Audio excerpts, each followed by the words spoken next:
அஸ்ஸலாமு அலைக்கும் வரஹ்மத்துல்லாஹி வபரகாத்துஹு. இன்ஷா அல்லாஹ் இன்னைக்கான வீடியோல சலாவை பத்தி பார்க்கலாம். அதாவது தொழுகை.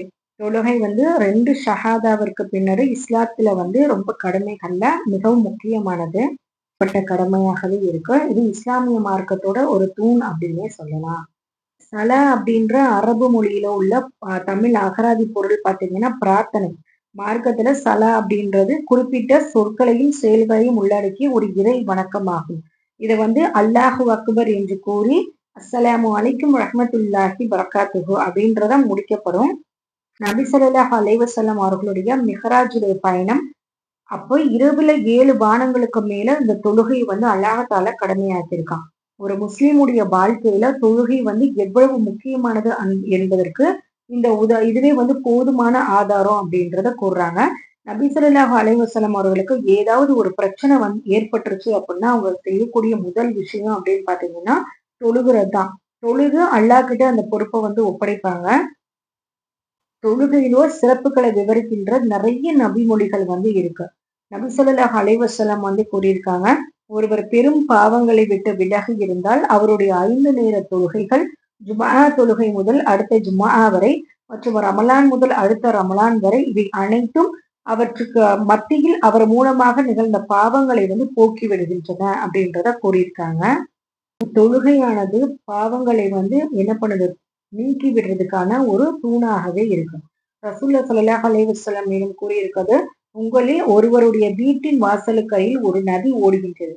அவர் அதில் ஒவ்வொரு நாளும் 5 முறை குளிக்கின்றார். அவருடைய உடலில் அழுக்கு ஏதும் மீதம் இருக்குமா? அவ்வாறு அவருடைய அழுக்குகளில் ஏதும் மீதம் இருக்காது என்று நபி ஸல்லல்லாஹு அலைஹி வஸல்லம் அவர்கள் கூறினார்கள். இதுதான் 5 நேர தொழுகையின் உதாரணமாகும். அவற்றின் மூலம் அல்லாஹ் தஆலா பாவங்களை அழித்துக் கொண்டே இருக்கின்றான். 5 நேர தொழுகைகள் வந்து ஃபர்லு கட்டாய கடமையாகும். தொழுகை வந்து ஃபர்லு அப்படின்றதுக்கு குரானும் சரி சுன்னாவும் சரி மற்றும் இஜ்மாவுடைய மார்க்கத்திலையும் வந்து என்ன ஆயிருக்கு, நிரூபணம் ஆயிருக்கு. அல்லாஹ் தஆலா குரான்ல என்ன கூறுறான், அகீமு சலாத்த, நீங்கள் தொழுகையை நிலைநிறுத்துங்கள். அல் குரான்ல 2வது அத்தியாயம் 43வது வசனத்துல கூறியிருக்கா. அதே மாதிரி அல்லாஹ் தஆலா நபியை அந்த அடியார்களுக்கு நீ கூறுவீராக, அவர்கள் தொழுகையை நிலைநிறுத்தட்டும் அப்படின்றதையும் வல்ல ரஹ்மான் குரான்ல வந்து 14வது அத்தியாயம் 31வது வசனத்துல சுட்டி காட்டியிருக்கான். இன்னும் நிறைய வசனங்கள் வந்து தொழுகையோட கட்டாயத்தை வந்து வலியுறுத்திக்கிட்டே இருக்கு. அவ்வாறே 5 நேர தொழுகைகள் வந்து பர்லு அப்படின்றத நபி மொழிகளும் வந்து உணர்த்துகின்றன. மிஹராஜுடைய இரவுல வந்து 50 நேர தொழுகையை வந்து அல்லாஹ் தஆலா கடமையாக்குனா. அதுக்கப்புறம் மூசா அலைஹிஸ்ஸலாம் அவர்கள் வந்து நபி ஸல்லல்லாஹு அலைஹி வஸல்லம் அவர்களை சந்திக்கும் போது, நீங்கள் அல்லாஹ்விடம் திரும்ப சென்று இந்த எண்ணிக்கையை வந்து குறைக்கும்படி வேண்டிக்கோங்க. இவ்வாறே ரசூல்லாவும் என்ன பண்ணியிருக்காங்க, அல்லாஹ்விட்ட போய் திரும்பி சென்று 5 5ஆக குறைத்து அல்லது 10 10ஆக குறைச்சு இறுதியாக நம்மளுக்கு 5 நேர தொழுகைகளா வந்து அல்லாஹ் தஆலா குறைச்சு கொடுத்திருக்கான். அதற்கு பிறகு அல்லாஹ் தஆலா கூறியிருக்கான், முகம்மதே, இவை ஒவ்வொரு இரவிலும் பகலிலும் நிறைவேற்ற வேண்டிய 5 நேர தொழுகைகளாகும். ஒவ்வொரு தொழுகைக்கும் 10 நேர தொழுகையில் நன்மை கிடைக்கும். ஆகவே இவை 50 நேர தொழுகைகள் போன்றே ஆகும் அப்படின்றத வல்ல ரஹ்மான் கூறியிருக்கான். தல்ஹா இப்னு உபைதுல்லா ரலியல்லாஹு என்ன கூறுறாங்க அப்படின்னா, ஒருத்தர் வந்து ரசூல்லா கிட்ட வந்திருக்காங்க. அப்ப இஸ்லாத்தை பத்தி கேட்டபோது ரசூல்லா என்ன சொல்லியிருக்காங்க அப்படின்னா, 5 நேர தொழுகைகள் பகலிலும் இரவிலும் உன் மீது கடமையாகும் அவர் கூறினார். இவற்றை தவிர வேறு ஏதும் கடமைகள் இருக்கா அப்படின்றத கேட்கும்போது, இல்லை, வேறு எது கடமைகள் இல்லை, நீர் உபரியாக தொழுதாலை தவிர. தொழுகைன்றது இந்த 5 நேர தொழுகைகள் வந்து பர்லு கட்டாயமான கடமையாகும். நீங்க தஹஜ்ஜுத் தொழுகிறது, லுஹா தொழுகிறது, மற்ற நேரங்கள்ல உள்ள சுன்னத்தான தொழுகைகள் எல்லாம் தொழுகிறது பாத்தீங்கன்னா உபரியான தொழுகைகளை தவிர கட்டாய கடமைன்றது கிடையாது. ஆனா அதுக்குள்ள நன்மைகள் எல்லாமே இருக்கும். அல்லாஹ் தஆலா என்ன நன்மைகள் அதுக்கு தர்றேன் அப்படின்னு வாக்குறுதி கொடுத்திருக்கானோ அந்த நன்மைகள் எல்லாமே இருக்கும். பர்லான கடமைகள் என்பது கட்டாயமான இந்த 5 நேர கடமைகளுமே உண்டு. பர்லான கடமைகள் வந்து யார் யாருக்கெல்லாம் கட்டாயமாகும் அப்படின்னு பாத்தீங்கன்னா, வயது வந்த புத்தி சுவாதீனம் உள்ள முஸ்லிம் மீது 5 நேர தொழுகை வந்து பர்லு கட்டாய கடமையாகவே இருக்கின்றது. காஃபிர் வந்து இஸ்லாமிய மார்க்கத்தை ஏற்காதவர், சிறுவர், பைத்தியக்காரர் ஆகியோர் மீது வந்து பர்லு கட்டாய கடமை வந்து கிடையாது அப்படின்றத சொல்றாங்க. நபி ஸல்லல்லாஹு அலைஹி வஸல்லம் அவர்கள் வந்து 3 நபர்களை விட்டு சட்டம் வந்து உயர்த்தப்பட்டிருக்கு. அது யார் அந்த 3 நபர் அப்படின்னு பார்த்தோம்னா, தமது அறிவை இழந்த பைத்தியக்காரர், அவர் தெளிவடைகின்ற வரை. ஒரு பைத்தியக்காரரா இருக்கிற பட்சத்துல அவர் தான் என்ன செய்வோம், என்ன தொழுகுவோம், எப்படி துவா செய்வோம் அப்படின்றதெல்லாம் அவருக்கு தெரியாது இல்லையா? சோ அவரை விட்டு சட்டம் வந்து உயர்த்தப்பட்டிருக்கு. அவருக்கு எந்த கேள்வி கணக்கும் கிடையாது. அடுத்து தூங்குபவர் விழிக்கின்ற வரை. அதாவது ஒருத்தர் தூக்கத்துல இருந்து எழுந்திருக்கிற வரைக்கும் அவருக்குள்ள அது வந்து கடமை கிடையாது.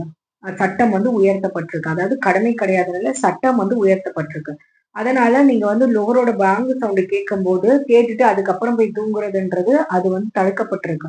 வரலான கடமைகளை அல்லாஹ்தாலா என்ன சொல்றான்? தொழுகை வந்து அதனுடைய நேரத்துல குறிப்பிட்ட நேரத்துல தொழுகக்கூடிய தொழுகையே ரொம்ப சிறந்தது அப்படின்றத சொல்றான். இப்போ உங்களுக்கு தூக்கம் வருது அப்படின்ற பட்சத்துல ரசூல்லா என்ன சொல்லியிருக்காங்க அப்படின்னா, ஒருத்தவங்களுக்கு தொழுகையும் கூடிய நேரத்துல தூக்கம் வருது அப்படின்னா, ஒரு குட்டி தூக்கம் போட்டுட்டு அதுக்கப்புறம் தான் தொழுக சொல்லியிருக்காங்க. ஏன்னா, அந்த தூக்க கலக்கத்தோட நீங்க தொழுது துவா செய்யும்போது, நீங்க வந்து அல்லாஹ் தாலாவ புகழ்றீங்களா? இல்ல இகழ்றீங்களா? இல்ல உங்களுக்கு நீங்க நன்மையை தேடி வந்து துவா செய்றீங்களா?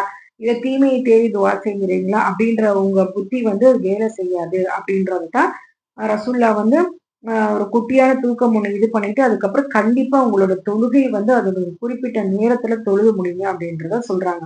3வது வந்து குழந்தை வந்து பருவ வயதை அடைகின்ற வரை. அவர்களுடைய விட்டும் சட்டம் வந்து அகற்றப்பட்டிருக்கு.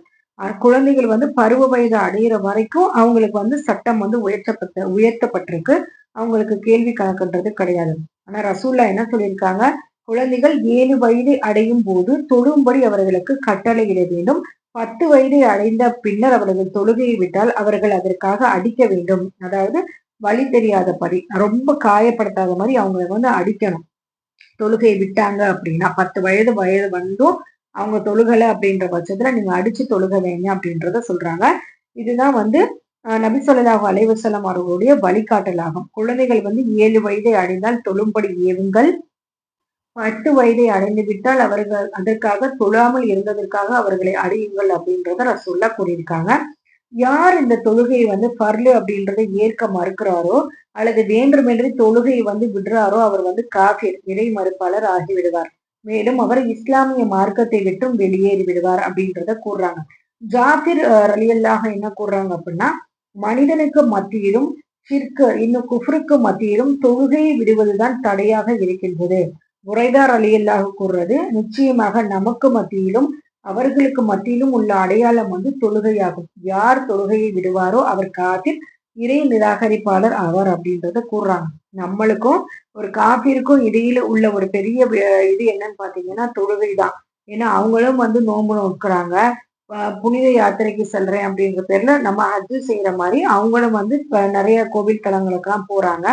நம்ம வந்து ஜக்காத்து சதக்கா செய்யற மாதிரி அவங்களும் வந்து தான தர்மங்கள் எல்லாமே செய்யறாங்க. என்ன நம்மளுக்கும் அவங்களுக்கும் மத்தியில உள்ளது தொழுகை. தொழுகை ஒண்ணுதான் நம்ம 2 பேரையும் வந்து வித்தியாசப்படுத்தி காட்டுறது. ஸோ வந்து நீங்க தொழுகல அப்படின்னா நீங்க குப்ரு செஞ்சவர் ஆவீங்க அப்படின்றத சொல்றாங்க. தொழுகை பத்தி நிறைய பாடங்கள் இருக்கு. இன்ஷா அல்லாஹ் நம்ம வரக்கூடிய காலங்கள்ல தொழுகையின பற்றியும் ஒவ்வொரு வீடியோக்களா இன்ஷா அல்லாஹ் நான் பதிவிடுறேன். வல்ல ரஹ்மான் உங்களுக்கும் எனக்கும் அனைத்து ஃபர்லான, சுன்னத்தான, நஃபிலான தொழுகைகளை தொழுவக்கூடிய பாக்கியத்தை தந்தருள்வானாக. ஆமீன். என்னிடமிருந்து ஒரு செய்தி எடுத்து வைக்கப்பட்டால் நீங்கள் அதை பிறரிடம் எடுத்து தெரிவிங்கள் அப்படின்றத ரசூல்லா நம்மளுக்கு கொடுத்திருக்க ஒரு வாக்காகும். இன்ஷா அல்லாஹ் நாம தெரிந்து கொண்டது போல இதை நம்முடைய குடும்பத்தாருக்கும், உற்றாருக்கும், நண்பர்களுக்கும் பதிவு செய்வோம் இன்ஷா அல்லாஹ். அடுத்த வாரம் அதான்னா என்ன? இகாமத்துனா என்ன? முஅத்தின்றவர் எப்படி இருப்பாங்க? எப்படி இருக்கணும்? அதான் கூறுறவங்க எப்படி இருக்கணும்? அதற்குள்ள நிபந்தனைகள் என்ன? அப்படின்றத பத்தியும் வரக்கூடிய பாடங்கள்ல நிறைய தொழுகைக்கு உண்டான விஷயங்களை பத்தி இன்ஷா அல்லாஹ் பார்ப்போம். அஷ்ஹது அல்லா இலாஹ இல்லா அன்த அஸ்தக்ஃபிருக்க வ அத்தூபு இலைஹி. அஸ்ஸலாமு அலைக்கும் வரஹ்மத்துல்லாஹி வ பரகாத்துஹு.